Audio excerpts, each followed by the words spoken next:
Student, welcome back to e learning with Hina ma'am channel. आज का जो सेशन है काफ़ी इंपॉर्टेंट सेशन है। क्यों इंपॉर्टेंट है? क्योंकि बात करेंगे डेली 10 के दम श्रृंखला वाली की। चलिए, 10 के दम श्रृंखला जो है वो आपके बीच जब तक बनी हुई है, जब तक एग्जाम नहीं हो जाता। आज एग्जाम कब है, क्या है, कैसे है, मतलब एग्जाम प्लस मोटिवेशन के साथ हम दोपहर में आप लोगों के बीच लाइव आएंगे। तो जिसके भी जो भी क्वेरी हो आप हमें पूछ सकते हैं आराम से। वैसे एग्जाम इसी साल होगा, इस बात को मान के चलिए। और बताया जाएगा कि किस तरह से आपको अपने आप को मोटिवेशन में यानी मोटिव रखना है कि किस तरह आप अपने टारगेट को अचीव कर सकें। ठीक है, चलिए स्टार्ट करते हैं आज का सेशन उसी मोटिवेशन कोड के साथ जो आपको ऊर्जावान रखेगा तथा औरों से बेटर तथा अलग करने के लिए प्रेरित करता रहेगा। ठीक है, वादा है कौरव दलसी, उन पर तुम कूट करो, अर्जुन सा योद्धा बनकर क्या करो, आप दांडव लेकर कूद पड़ो। तो इस बार आपको अपनी क्या है, सफलता ही हासिल करनी है, ये मानकर चलिए। तो आपको कोई भी ताकत दुनिया के असफल नहीं कर सकती, क्योंकि कभी कभी हमारा सोचना भी हमारे काम को ज़्यादा क्या करता है, एक्टिव बनाता है। तो चलिए स्टार्ट करते हैं आज का सेशन। पहला क्वेश्चन कह रहा है परिवार क्या है? तो यह एक समूह है, समुदाय है, एक सामाजिक संस्था है या एक भीड़ है? तो परिवार की बात करें तो परिवार क्या है, एक सामाजिक संस्था है, क्योंकि परिवार से ही सामाजिक संस्था का क्या हो जाता है, पार्ट बन जाते हो। चलिए नेक्स्ट चलते हैं। कपड़ों को काटने वाली किट को क्या कहते हैं? क्लिप, उपमोथ, सिल्वर की फिश और क्यू फेल्कस, और इनमें से कोई नहीं। तो उसको कहते हैं, याद रखिएगा, क्यू फेल्कस। प्रथम 4 सप्ताह में होने वाले शिशु मृत्यु का कारण है श्वास अवरोध, जन्मजात असमानताएं, पूर्ण कालिकता और इनमें से सभी। तो यहाँ पे 4 सप्ताह में होने वाली यानी 1 महीने के अंदर होने वाली शिशु मृत्यु का कारण ये सभी है, क्योंकि हो सकता है वो समय से पूर्व आ गया, हो सकता है उसकी सांसें पूरी मतलब रुकावट के साथ आ रही हो किसी भी तरह से। जन्मजात असमानताएं यानी जब पैदा हुआ तब उसकी स्थिति सामान्य ना हो। सर्वप्रथम समाजशास्त्र शब्द का प्रयोग किस सन में किया गया? 1932 में, 1835 में, 1838 में, 1840 में। तो यहाँ पे जो राइट आंसर रहेगा वो क्या रहेगा? तो यहाँ पे अगर राइट आंसर की बात की जाएगी तो वो रहेगा 1838 में किया गया था, यानी 1838 में क्या किया गया था? समाजशास्त्र शब्द का प्रयोग किया गया था। चलिए नेक्स्ट क्वेश्चन देखते हैं। नेक्स्ट क्वेश्चन की बात करते हैं। यहाँ पे प्रसव का प्रकार नहीं है, संभाव्य प्रसव, प्राकृतिक प्रसव और इंस्ट्रूमेंटल प्रसव और जटिलता प्रसव। तो यहाँ पे जो राइट आंसर रहेगा वो क्या रहेगा? तो वो रहेगा इंस्ट्रूमेंटल प्रसव।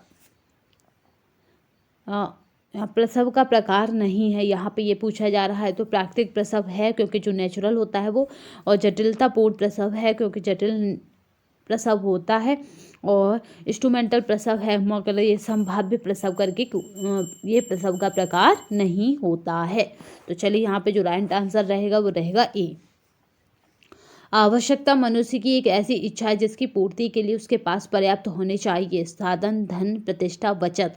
तो उसके पास पर्याप्त होना चाहिए, तो उसके पास साधन पर्याप्त होने चाहिए। यही वो क्या करता है, पूरे जीवन इकट्ठा करता है या कहीं जुटाता है या अपने पास सेविंग करता है, जिससे कि वो साधनों को अपनी आवश्यकता के अनुसार खरीद लग सके। गर्भ में शिशु के शरीर में कैसा रक्षक पदार्थ रहता है, यानी उसकी कैसे सुरक्षा प्रदान करता है, ऐसा कौन सा पदार्थ होता है? पहला होता है पतला चिकना होता है, मोम सदृश चिकना होता है, पानी जैसा ठंडा पतला होता है। इनमें से कोई नहीं, तो वो होता है मोम सदृश चिकना, इसीलिए वो बाहर आ पाता है। ठोस पूरक भोज्य पदार्थ नहीं है, पतली हुई सब्जी, यहाँ पे पसली हुई सब्जी, मसले हुए फल और उबला हुआ अंडा और जल में सब्जी। तो यहाँ पे ठोस पूरक पदार्थ में जल में सब्जी नहीं आएगी। फेफड़ों में वायुकोश किस उपकला यानी इपिथेलियम के बने होते हैं? सल्की, स्तमाकार, रोनक और इनमें से कोई नहीं। तो ये सल्की उपकला के बने होते हैं, सल्की इपिथेलियम के बने होते हैं। मोस्ट इम्पोर्टेंट क्वेश्चन है ये। बच्चों में कुल कितनी अस्थियां पाई जाती हैं?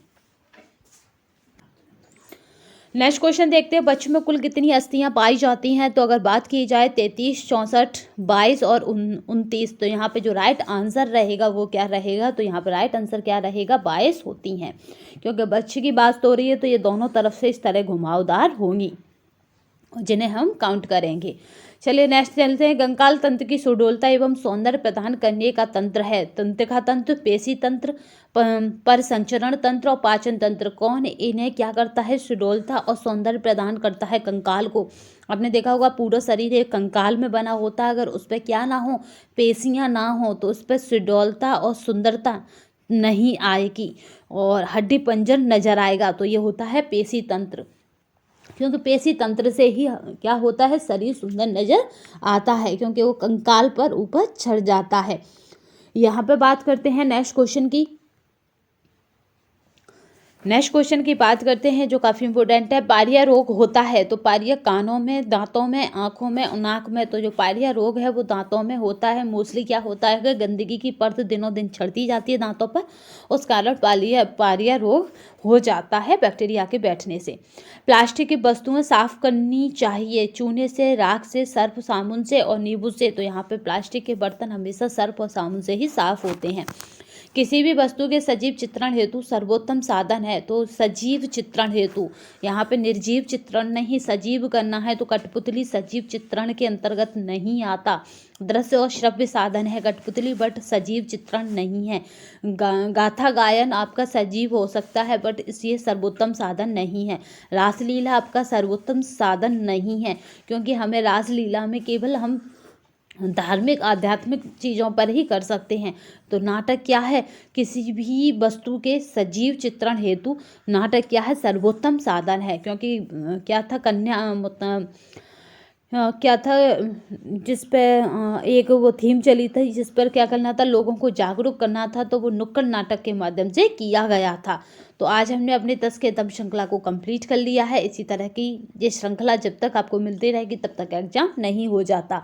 तो आज के लिए बस इतना ही। दोपहर में लाइव क्लास से जुड़कर आप जो भी आपकी क्वेरी हो आप पूछ सकते हैं, क्योंकि हमारा लाइव सेशन कम ही हो पाते हैं, तो आप लोग जो भी क्वेरी होती है उसे पूछ नहीं पाते हैं। तो चलिए आज की क्लास आपकी ही लिए होगी, क्योंकि आप जो भी क्वेरी हो उसे आराम से पूछ सकते हैं। वो 1 बजे के समथिंग क्लास का टाइम रहेगा, अभी शेड्यूल डाल दिया जाएगा। तो आज के लिए बस इतना ही। नेक्स्ट सेशन में फिर मिलेंगे, तब तक के लिए धन्यवाद। वंदे मातरम, जय हिंद।